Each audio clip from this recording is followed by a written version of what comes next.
يعني في عائلات ماتت من قله الدواء، يعني في اسر نعرفون ماتت من قله الدواء. ونسال الله العافيه ان شاء الله. وني ننصحوا وباقي الاسر يعني الموجود في مدينه سرت انها تغادر المدينه، لان صعب الوضع انه يتحمله اي أحد. هو الوضع في سرت كما يرويه من استطاع النزوح منها. الحديث على لسان الصليب الأحمر عن وضع إنساني مأساوي، عديد الجرحى ونقص في الأدوية والوقود اللازم لتشغيل مولدات الكهرباء في المدينة. هناك نقص في الأطباء، هناك نقص في المعدات الطبية، نقص حاد جدا في الأكسجين، يعني حتى خزان المياه في المستشفى تعرض للقصف. وبحسب الصليب الأحمر فكثير من الجرحى والمرضى لا يتمكنون من بلوغ المستشفى بسبب المعارك والغارات.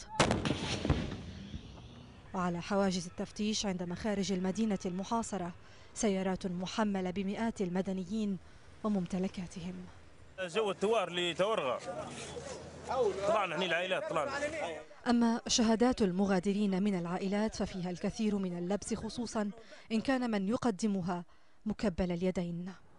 السكان الفارون من المدينة ذكروا أن الوضع هناك ازداد سوءا لدرجة أن إمدادات الماء والكهرباء مقطوعة، المواد الغذائية شحيحة جدا، والمعارك بالكاد تتوقف. يعني تخيل البيت هذا فيه قريب 10 عائلات وتعرض للقصف ولا إمدادات كهربائية ولا اتصالات ولا ماء. لكن ما من صور توثق للأوضاع الإنسانية في الداخل غير هذا الفيديو الذي يعود تاريخه إلى ما قبل 10 أيام مضت.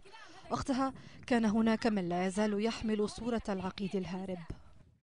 احنا كنساء وأطفال وما عندناش منطقة عسكرية ولا المناطق العسكرية. مسقط راس القذافي كانت من أكثر المناطق تطورا وتنمية في ليبيا. الطرقات، المرافق العامة، وحتى أجور العاملين فيها كانت أفضل من باقي المناطق.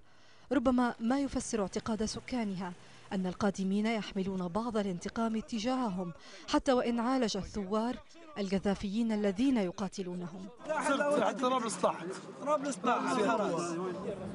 الأكيد أن الخيار الأسلم لسكان المدينة هو الرحيل عنها حتى نهاية المعارك، والمحظوظون هم من فعلوا حتى الآن. حسينة وشن، العربية.